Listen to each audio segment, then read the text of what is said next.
உன்னத சக்தியை ஊரும் அறிந்தது.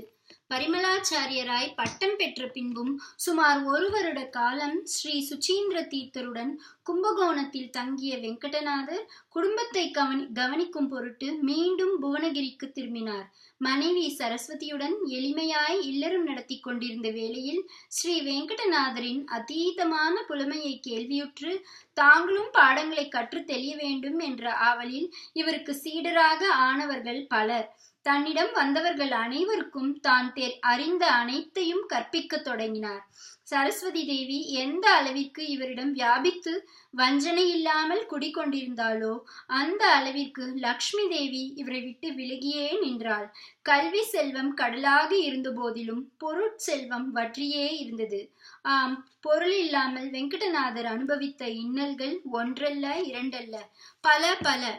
குடும்பம் வறுமையில் வாடியதே தவிர அவரிடம் இருந்த மனோதிடம் ஒரு சிறிதும் குறையவில்லை. தான் அறிந்த கல்வியை மற்றையோர்க்கும் பயிற்றுவிப்பதில் முழு மூச்சாய் ஈடுபட்டிருந்தார். அவருக்கு இருந்த கஷ்டத்திற்கு தன்னிடம் பயில வரும் சிஷ்யர்களிடமிருந்து போதனைக்கு ஈடாக செல்வத்தை கேட்டு பெற்றிருக்கலாம். ஆனால் அவர் மனம் அவ்வாறு செய்ய நாணியது. அவர்களே வலிய வந்து கொடுத்த சன்மானத்தை கூட அவர் ஏற்றாரில்லை. ஏனெனில் சரஸ்வதியையே விலை பேசுவதாக ஆகிவிடுமே என அவர் உள்ளம் கணக்கிட்டது. கற்ற கலையை விற்று தின்பதா என அவர் நெஞ்சம் கனத்தது. ஆனால் இதை போன்ற அவரின் கொள்கைகளால் அவரும் அவர் மனைவியும் நாளுக்கு நாள் வேதனையில் உழல வேண்டியதாயிற்று. இப்படியாக வறுமையுடன் பலமாக போராடி கொண்டிருந்த காலத்தில் வெங்கடநாதர் தம்பதிக்கு ஒரு அழகான ஆண் குழந்தை ஜனனமாயிற்று. ஸ்ரீமன் நாராயணரோடு எல்லா பிறவிகளிலும் தொடர்பு கொண்டிருந்ததாலோ என்னவோ அவர் தனது மகவிற்கு லக்ஷ்மி நாராயணன் என்று நாமகரணம் செய்வித்தார். கும்பகோணம் ஸ்ரீமடத்தில் இருந்து புவனகிரிக்கு திரும்பும்போது ஸ்ரீ சுவாமிகள் சிறிது செல்வத்தை கொடுத்து அனுப்பியிருந்தார். ஆனால் அந்த சொற்பம் எத்தனை நாளைக்கு வரும்? எல்லாம் தீர்ந்துவிட்ட நிலையாகிவிட்டது. இவருக்கே உண்பதற்கு வழியில்லை எனும்போது தன்னிடம் இருப்பதை கொண்டு தான் தன் குடும்பம் என்று இல்லாமல் தன்னிடம் பயில வரும் சிஷ்யர்களுக்கும் கூட போஜனம் அளிப்பதில் தவறினாரில்லை. சிறிது காலம் நீடித்து வர வேண்டிய செல்வம் இதனாலெல்லாம் சீக்கிரமே சுருங்கிவிட்டது. தான் மட்டும் இருந்தால் பரவாயில்லையே, ஆனால் தன்னை நம்பிய 2 ஜீவன்கள் இருக்கின்றதே, அவர்களுக்காக ஏதேனும் பொருளீட்ட வேண்டுமே என எண்ணினார். இதன் பொருட்டு ஏதேனும் பொருளீட்டு வர புவனகிரியில் இன்றும் புறப்பட்டார். அவ்வாறு சென்று கொண்டிருந்த போது ஒரு கிராமத்தில் அக்கிராம அதிகாரியின் வீட்டில் சிறப்பான முறையில் சமாராதனை நடைபெற்று கொண்டிருந்ததை கண்ணுற்றார். சமாராதனைகளுக்கெல்லாம் அழைப்பு இருந்தால்தான் செல்ல வேண்டும் என்பதில்லை. விருப்பம் இருப்பவர்கள் கலந்து கொள்ளலாம் என்ற நியதி உண்டு. அதன்படி சமாராதனை நடைபெற்ற இடத்தில் வெங்கடநாதரும் நுழைந்தார். ஒரு ஓரத்தில் அமர்ந்து மந்திரங்களை பாராயணம் செய்து கொண்டிருந்தார்.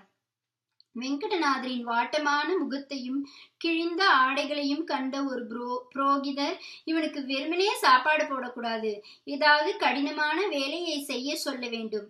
சமாராதனை எங்கு நடக்கிறது என்று இவர்களுக்கெல்லாம் எப்படித்தான் தெரிகிறதோ, தண்ட சாப்பாடுகள் என எண்ணியவாறு அலட்சியத்துடன் வெங்கடநாதரை அழைத்தார். என்ன சுவாமி? பவ்யமாய் புரோகிதரின் அருகில் சென்று வெங்கடநாதர் நின்றார். அதோ பார், அங்கே போய் சந்தன கட்டையால் எல்லாருக்கும் சந்தனம் அரைத்து கொடுப்போ என்று உத்தரவிடும் தோரணையில் கூறினார். சரி சுவாமி என்று சொல்லி சுதா பரிமளத்தை பாராயணம் செய்தவாறு சந்தனத்தை அரைத்து எடுத்து வந்தார். இது போதாது, இன்னும் அரைத்து மொத்தமாக கொண்டு வா என்று புரோகிதர் கட்டளையிட்டார். அதன்படியே வெங்கடநாதர் அரைத்து வந்ததும் இன்னமும் வேண்டும் என்று வேண்டுமென்றே இவரை அந்த புரோகிதர் ஹிம்சித்தார். வெகு நேரம் அரைத்தமையால் கையெல்லாம் ஒரே வலி. சரியாக சாப்பிட்டு பல நாட்கள் ஆகியதால் உடம்பில் சோர்வு. வெங்கடநாதரால் முடியவில்லையே தவிர வேறு வழியின்றி அக்னி சூத்தத்தை ஜபித்தவாறு சந்தனத்தை அரைத்து முடித்தார். அனைவரும் போஜனத்திற்காக பந்தி பந்தியாக அமர்ந்திருந்தார்கள். வெங்கடநாதரும் ஒரு வரிசையில் அமர்ந்திருந்தார். இலை போடப்பட்டு பலவிதமான பதார்த்தங்கள் பரிமாறப்பட்டன. சாப்பிட துவங்குவதற்கு சற்று நேரமே இருக்கும்போது வெங்கடநாதரை கண்ட ஒருவர், இந்த ஏழை பிராமணனும் நம்முடன் நமக்கு சமமாக அமர்ந்து உண்பதா என எண்ணி சாப்பாடுவதற்கு தயாராய் இருந்த வெங்கடநாதரிடம் அடுத்த பந்தியில் அமரலாம், எழுந்திரும் என சொல்லி எழுப்பிவிட்டார். மற்றவர்களெல்லாம் வெகு ஆனந்தமாக உண்டு முடிந்ததும் அவர்களுக்கு சந்தனம் கொடுக்கப்பட்டது. நன்கு சாப்பிட்டவுடன் உடம்பெல்லாம் சந்தனத்தை பூசிக்கொண்டால் சுலபமாக ஜீரணமாகிவிடும் என்பதற்காக சமாராதனைகளில் நிறைய சந்தனம் கொடுப்பார்கள். அவ்வாறு கொடுத்த சந்தனத்தை பூசிக்கொண்டதுதான் தாமதம். எல்லோருமே ஐயோ ஐயோ என்று அலறினார்கள். சமாராதனை நடத்திய கிராம அதிகாரி என்னவோ ஏதோ என்று பின்கட்டிலிருந்து ஓடி வந்து பார்த்தபோது எல்லோர் உடம்பிலும் கொப்புளங்கள் தோன்றி எரிச்சல் தாங்காது புழுவாய் துடிப்பதைக் கண்டு அதிர்ந்தார்.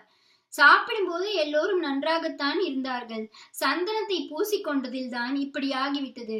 அப்படியானால் சந்தனத்தில் தான் ஏதோ கோளாறு என முடிவுக்கு வந்து சந்தனத்தை யார் அரைத்தது, அவரை அழைத்து வாரும் என்றார் பதட்டத்துடன். கிராம அதிகாரியின் முன் வெங்கடநாதர் நிறுத்தப்பட்டார். சந்தனத்தில் என்ன வைத்து அரைத்தாய்? ஏதுமில்லையே. பின்னர் இவர்கள் இப்படி துடிக்க காரணம் யான் அறியேன். பந்தியிலிருந்து எழுப்பியதால் ஏதோ சூது செய்து விட்டான் என்றார் ஒருவர். உண்மையை சொல்லும், கிராம அதிகாரி மிரட்டினார். அப்போதுதான் வெங்கடநாதருக்கு ஒரு எண்ணம் பளிச்சிட்டது. அக்னி சூக்தத்தை ஜபித்தவாறு அரைத்தேன், அதுதான் இப்படியாகி இருக்கும். எதையோ கேட்டால் எதையோ சொல்கிறாய், உண்மையை சொல், இல்லையேல் கடுமையான தண்டனைக்குள்ளாவாய். மீதம் இருக்கும் சந்தனத்தை கொடுங்கள் என பெற்று அக்னி சூக்தத்தின் அபிமந்திரமான வருண சூக்தத்தை ஜபித்து கொடுத்து எல்லோரையும் பூசிக்கொள்ள செய்தார். உடனே கொப்புளங்கள் மறைந்து எரிச்சல் நின்றதும் அனைவரும் ஆனந்தப்பட்டனர். இவ்வளவு சக்தி வாய்ந்தவரை அவமதித்து விட்டோமே என்று அவமானப்பட்டு வெட்கி தலை குனிந்து வெங்கடநாதரிடம் மன்னிப்பு கேட்டு அவர் கால்களில் விழுந்து வணங்கினர். அக்னி சூக்தத்தை ஜபித்த போது அந்த சந்தனத்தில் அக்னியே ஆவிர்பவித்து விட்டது. பின்னர் வருண சூக்தத்தை ஜபித்த போது அக்னி தணிந்து விட்டதே. அப்படியானால் இவர் நாவில் சரஸ்வதி பரிபூர்ணமாய் வியாபித்திருக்கிறாள். தீ என்றால் நாக்கு சுட்டுவிடுமா என்பார்கள். ஆனால் இவரிடம் அந்த சக்தி முழுமையாய் இருக்கிறது என நெகிழ்ந்து வெங்கடநாதரின் கால்களில் பல முறை விழுந்து வணங்கி நல்ல போஜனமும் அளித்து கை நிறைய பொருட்களையும் கொடுத்து அனுப்பினார் கிராம அதிகாரி. நமது ஹிந்து மதத்தின் மாபெரும் சக்திகளாக விளங்குபவை இந்த மந்திரங்களே. அவைகளை உள்ள சுத்தியுடன் சரியான உச்சரிப்புடன் கள்ளம் கபடமின்றி முறைப்படி துதிக்கும் போது அவற்றிற்கான பலன் கைமேல் சித்திக்கும் என்பதற்கு மேற்படி நிகழ்ச்சியே ஒரு பலமான ஆதாரம். நியாயசுதாவிற்கான விரிவான விளக்கமான தர்க்க ரீதியான அற்புதமான விளக்க உரையை எழுதிய போது ஸ்ரீ சுசீந்திரர் உட்பட சக மாணவர்களும் வெங்கடநாதரின் பாண்டித்யத்தை கண்டு வியந்து அதுவே எல்லா இடங்களிலும் பரவ ஆரம்பித்தது போல மேற்படி நிகழ்ச்சியும் காட்டு தீயை போல வேகமாக பரவ ஆரம்பித்தது. சமாராதனைக்கு பல்வேறு இடங்களில் இருந்து வந்திருந்தமையால் எல்லா இடங்களிலுமே வெங்கடநாதரின் அற்புத சக்தியை பற்றிய பேச்சாகவே இருந்தது. எதிர்காலத்தில் இவர் தலை சிறந்து விளங்குவார் என்பதே எல்லோரின் எண்ணமாகவும் இருந்தது. ஆனால் அவர் நிகழ்காலத்தில் வறுமையில்தான் உழல வேண்டியதாயிற்று. வறுமையை விலக்கிக் கொள்ள வெங்கடநாதரால் முடியுமே, ஏன் அப்படி செய்யவில்லை? அதற்கும் ஒரு காரணம் இருந்தது. அது அடுத்த அத்தியாயத்தில்.